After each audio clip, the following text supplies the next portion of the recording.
নাহিদ ইসলামের নামে কি দুর্নীতির অভিযোগ উঠেছে, নাহিদ ইসলাম কোথায় দুর্নীতি করেছেন? মাননীয় স্পিকার, আমি সেই প্রমাণ ওনাদের কাছে চাচ্ছি। আমার বয়স 28, আজকে আমার জন্মদিন।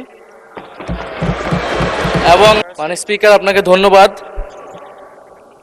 আমি একটু ব্যক্তিগত কৈফিয়তের জায়গা থেকে কথা বলতে চাচ্ছিলাম।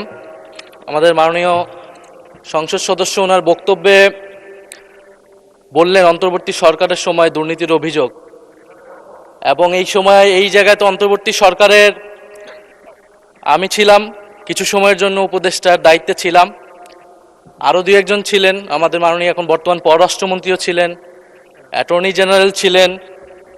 তো আমি তো নির্বাচনের বহু আগেই পদত্যাগ করে চলে এসেছি। এখন দুর্নীতির অভিযোগ যদি উনি বললেন, ওনারাই সরকারে আছেন, ওনাদেরকে এটা প্রমাণ করতে হবে।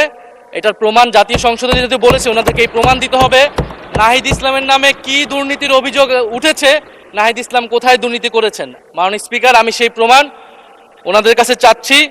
আরেকটি বিষয় মাননীয় স্পিকার, আপনার দৃষ্টি আকর্ষণ করছি, এখানে সবাই জনগণের ভোটেই নির্বাচিত হয়ে এসেছে, সবাই নির্বাচিত প্রতিনিধি।